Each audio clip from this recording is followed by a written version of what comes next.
of mystical realm.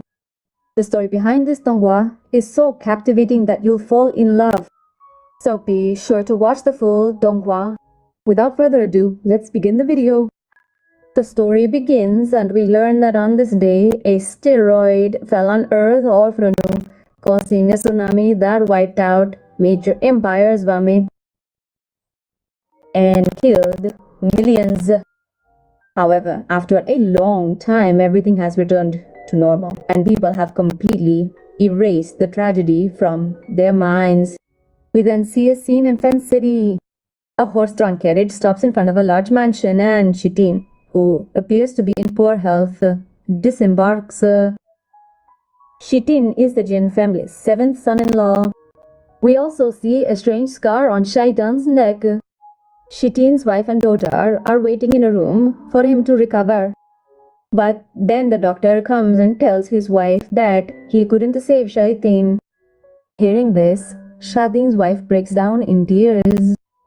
The scene shifts and we see the Jin family's ancestor house. Three people are telling a man that Shaitin has returned, but he has a strange mark on his neck. Hearing this, the man tells them to leave, but then someone comes up behind them and kills them instantly.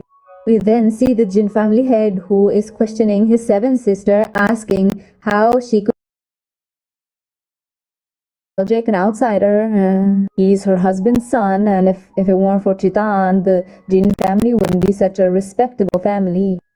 Therefore, Jin Jane offers to adopt Jake. Hearing this, the family head becomes enraged.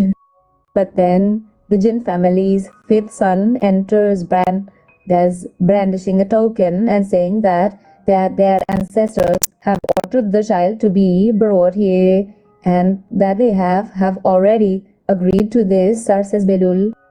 We then see a scene in Shikon village where Jake is gathering dried fish with his friend Albertana. A woman chases them away, so they both go fishing on their own. While Jake is fishing, he hears a faint voice asking for help. Asking for help. Jake follows the voice and sees an oyster emitting a pink light. Jake thinks it might be a demon, so he starts to leave and no do. But then some evil energy possesses Jake, and as he tries to open the oyster, he sees a sea spirit which opens the oyster. However, Jake's body has run out of oxygen and he begins to sink underwater. Just then Jake's eyes briefly open and he sees a girl carrying him upstairs and placing a divine pillow in his hand. And when Jake opens his eyes, he finds his friends in front of him asking where the girl has gone. His friend Zain tells Jake that he must have gone crazy as there's no girl around.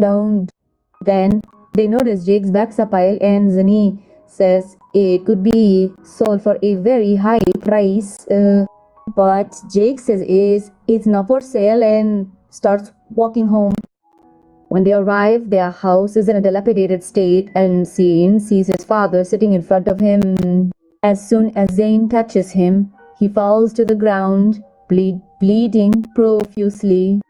This frightens them all as when Jake looks inside the house where he sees a masked man who drags them all inside.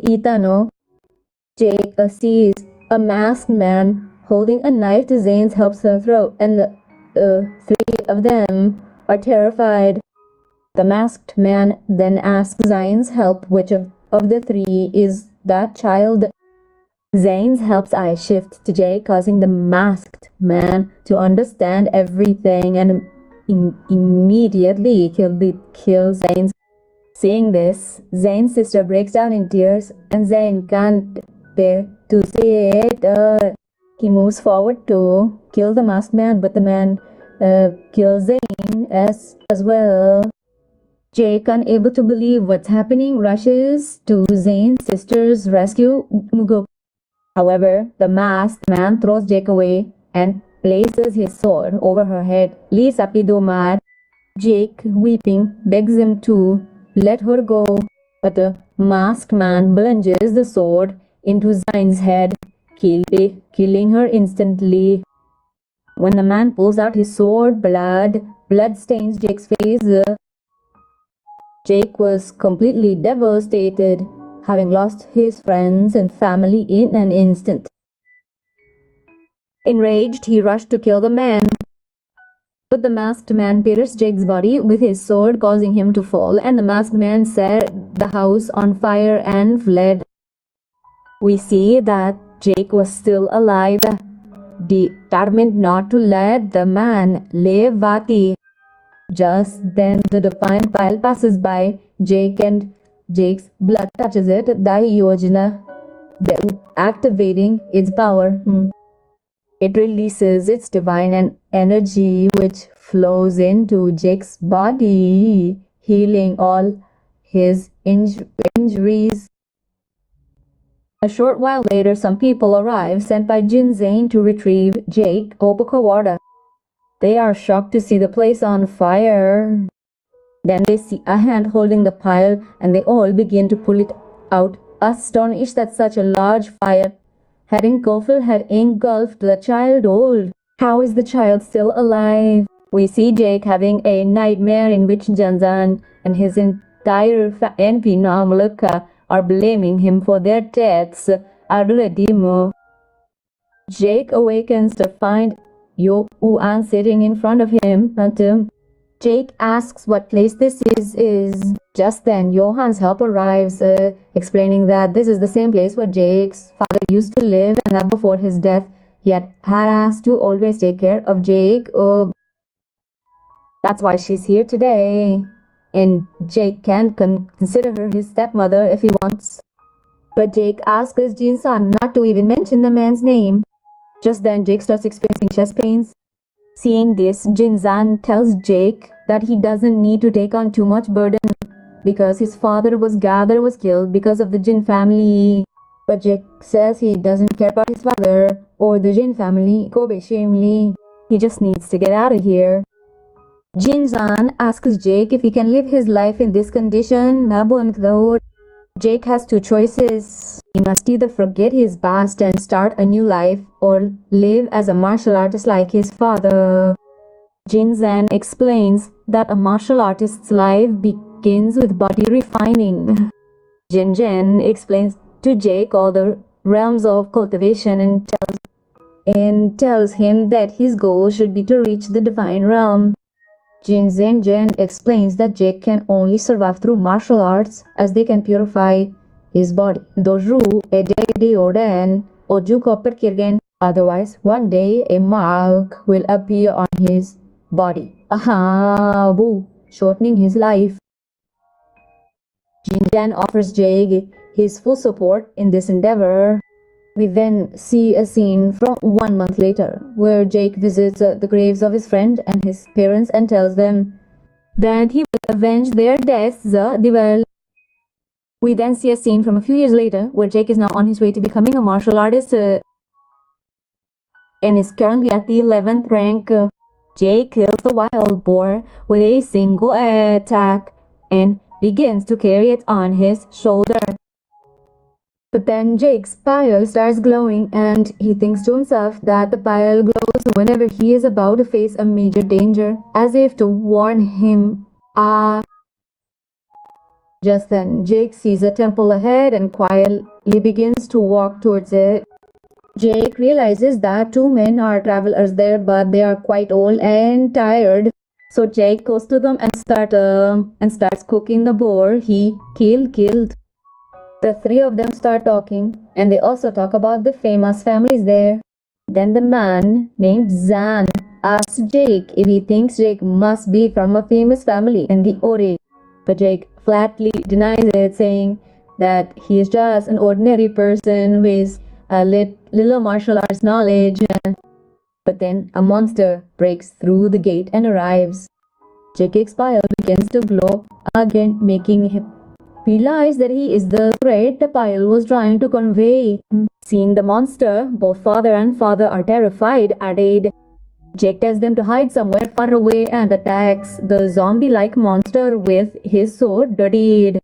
Jake thinks the monster won't get back up, but the monster doesn't seem to mind and it attacks again. Zan realizes he should take his daughter and hide somewhere, so he runs. By seeing them go, the monster attacks them.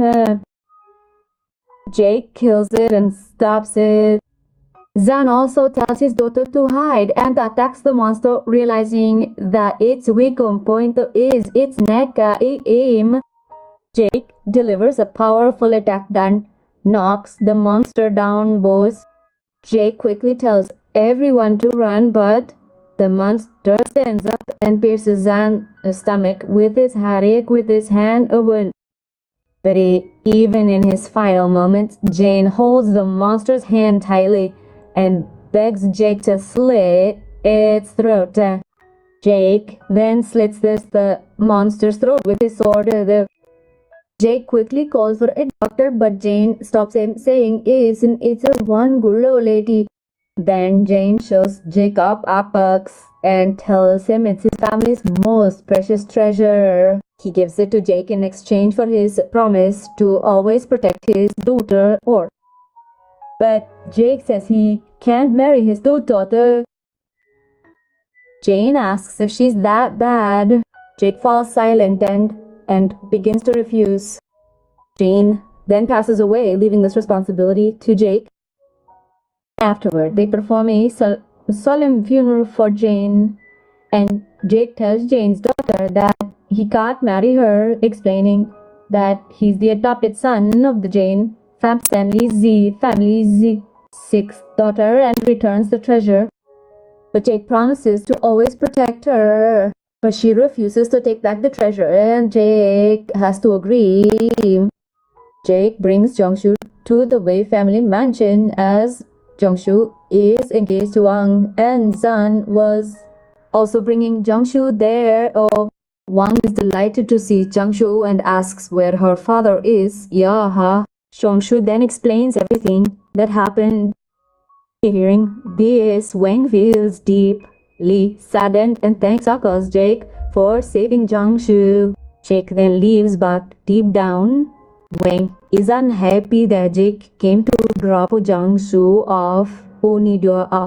We then see a battle between the two gangs, the Golden Dragon and the Black Fox. The Black Foxes are the stronger gang, but they are losing. Just then, a man named John Corn arrives to fight on behalf of the Black Foxes, and he easily defeats the entire Golden Dragon gang.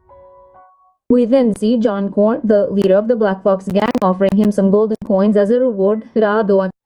But he refuses to accept them and asks the leader if he's found the man he was tasked with finding. The leader gives him a picture of the man who killed Zane and his family in Oli. John Corn takes the picture and commissions the leader to make a special little sword ode, offering him some money. John Corn then arrives at the empty alley, and we see that John Corn is actually Jake, but he looks slightly injured because he has Peterson's disease, which is progressing. He needs to find a cure quickly, and this is the same disease that killed Jake's father, Raisi and Alderine. We then see Jake training in his sword, and he's much better than the others. Everyone praises him, saying that he might even win the upcoming competition. Just then, Jake's teacher arrives and praises him as well, Yate. But then Jake starts experiencing Jasmine, and after controlling his breathing for a while, he feels better. Seeing Jake's pain, his teacher gives him a recipe for a medicine that will cure him. We then see Jake looking at the medicine, but he thinks to himself that he doesn't have money to eat it. Where will he get this medicine? Just then, his sister arrives, and Jake starts saying that he shouldn't come here so often. Johanna gives Jake a lot of money and tells him that she heard everything, so how can he keep it? Johanna then starts to leave, but just then Jake's Peterson's disease worsens and he falls from the roof. Johanna doesn't know what to do, so she brings Jake home, Una home. Jake sees a very strong monkey in front of him who seems to absorb all the energy, making